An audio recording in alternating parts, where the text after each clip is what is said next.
चाय की चुस्की लेना किसे नहीं पसंद है। हर भारतीय के जहन में चाय का जायका ही ऐसा है जिसे वो चाहकर भी कभी पीने से मना नहीं कर सकता। हालांकि अगर यही चाय की चुस्की लेना विवाद पैदा कर दे तो आप क्या समझेंगे? शायद आप इस बात पर यकीन नहीं कर पाएंगे, लेकिन आपको बता दें कि हमारे देश में ऐसा हुआ है जहां हमारे देश की सियासत में इन दिनों एक मामला तूल पकड़ रहा है, और वो है हमारे देश के जाने माने पूर्व भारतीय क्रिकेटर के चाय की चुस्की लेने का। अभी भी आपके मन में कई सवाल गूंज रहे होंगे, तो चलिए मामले को और न घुमाते हुए सीधे मुद्दे पर आते हैं। दरअसल इस समय केंद्र सरकार द्वारा पेश वक्फ संशोधन बिल के संसद के दोनों सदनों में पारित होकर वक्फ कानून बनने के बाद से पूरे देश में मुस्लिम समुदाय में आक्रोश का माहौल है। हर कहीं जहां मुस्लिम समुदाय इसके विरोध में है, वहां उग्र प्रदर्शन हो रहे हैं, जिसमें बंगाल का मुर्शिदाबाद तो पूरी तरह से वक्फ एक्ट के विरोध में हिंसा की आग से जल रहा है। यहाँ पिछले कुछ दिनों से मुस्लिम गुट वक्फ कानून के विरोध में प्रदर्शन कर रहे हैं।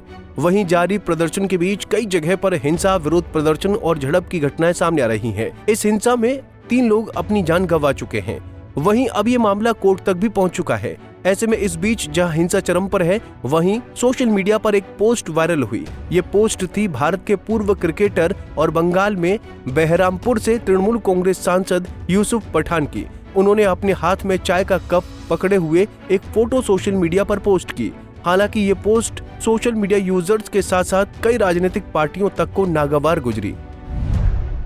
यूसुफ की किस पोस्ट पर भड़के लोग? यूसुफ ने अपने इंस्टाग्राम हैंडल पर चाय की चुस्की का आनंद लेते हुए एक हाथ से कप को पकड़े हुए फोटो शेयर की, जिसमें उन्होंने कैप्शन में ये लिखा कि सुकून भरी दोपहर, अच्छी चाय और शांत वातावरण, बस पल का आनंद ले रहा हूँ। ऐसे में जैसे ही ये पोस्ट सोशल मीडिया पर साझा की गई, वैसे ही लोगों का पारा हाई हो गया। उन्होंने यूसुफ को बुरा भला कहना शुरू कर दिया। इस पोस्ट को लेकर लोगों ने आलोचना करते हुए कमेंट्स में लिखा कि हम आपको कभी भी सांसद के रूप में नहीं देखना चाहते और सबसे जरूरी समय में भी हमें आपकी जरूरत नहीं है। आप कृपया अपनी चाय का आनंद लें और अगर ये ठंडी हो जाए तो मुर्शिदाबाद की आग से इसे गर्म करें। शर्म आनी चाहिए आपको। इसके अलावा और भी कई आलोचनात्मक कमेंट्स लोगों ने उनकी पोस्ट के नीचे लिखे। सोशल मीडिया यूजर्स ने तो आलोचना की ही, इसके अलावा राजनीतिक दलों ने भी यूसुफ को आड़े हाथ लिया। पश्चिम बंगाल में विपक्षी पार्टी बीजेपी के नेताओं ने भी इस मामले में राजनीतिक एंगल देकर ममता सरकार पर निशाना साधना शुरू किया। पार्टी ने बंगाल की सत्ताधारी पार्टी टीएमसी पर आरोप लगाते हुए कहा कि जब पश्चिम बंगाल के मुर्शिदाबाद, जो उनका संसदीय क्षेत्र है, वहां लोग जान गंवा रहे हैं, तो वहां के सांसद चैन से चाय की चुस्की कैसे ले सकते हैं। वहीं इस मामले पर बीजेपी प्रवक्ता शहजाद पूनावाला ने भी तीखी प्रतिक्रिया जताई है। उन्होंने कहा कि इस समय जहां बंगाल जल रहा है, वहीं टीएमसी सांसद यूसुफ पठान चाय की चुस्की ले रहे हैं, साथ साथ बंगाल के जलने और हिंदुओं के कत्लेआम का आनंद ले रहे हैं। बंगाल जल रहा है, बंगाल इज बर्निंग, और उसके पीछे ममता बनर्जी की टीएमसी की सरकार पूर्ण तरीके से शामिल है। ये state protected, state encouraged violence है, टारगेटेड वायलेंस हो रही है हिंदुओं के खिलाफ। गाड़ी जलाए जा रहे हैं, लोगों को मारा जा रहा है, 3 हत्याएं हो चुकी है।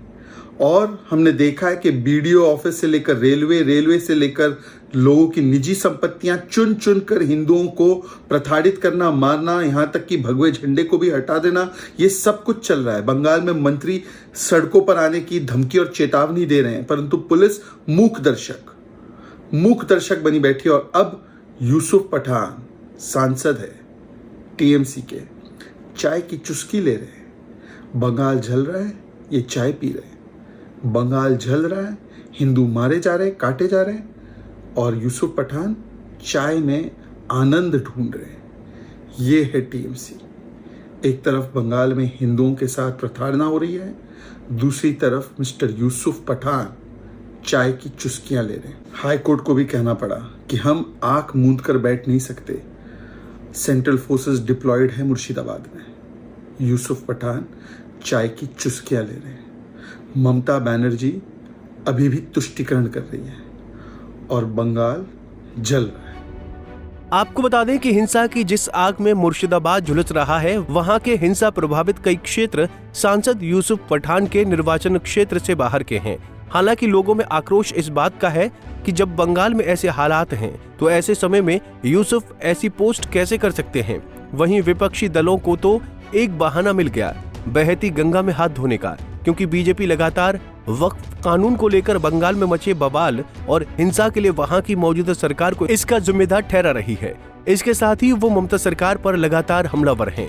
हालांकि बंगाल में जो उपद्रव मचा हुआ है उसे लेकर राज्य सरकार ने सख्ती दिखाते हुए अब तक हिंसा फैलाने वाले लोगों पर कार्रवाई करते हुए 138 लोगों को गिरफ्तार कर लिया है। वहीं जब ये मामला कोलकाता हाईकोर्ट पहुंच चुका है तब वहां पर हाईकोर्ट ने ये आदेश दिए हैं कि इस तरह के मामलों में अदालत आंखें बंद नहीं कर सकता है। वहीं अदालत ने राज्य सरकार को ये आदेश भी दिया था कि हिंसा वाली जगह पर केंद्रीय बलों की तैनाती करे। ऐसे में अब जहां बंगाल में वक्फ कानून को लेकर माहौल गर्म है, वहां अब चाय पर भी माहौल गर्माता नजर आ रहा है, जिसमें अब देखना यह है कि बंगाल में फैले हिंसात्मक तनाव की स्थिति के बीच पठान के पोस्ट पर मचे बवाल पर अब देश की राजनीति आगे क्या रुख लेती है और आखिर कब बंगाल में बढ़ता सांप्रदायिक तनाव शांत होता है। Bureau report, Punjab Kesari TV. हमसे जुड़े रहने के लिए हमारे YouTube चैनल को सब्सक्राइब करें और नई वीडियो की नोटिफिकेशन के लिए बेल आइकॉन को दबाएं।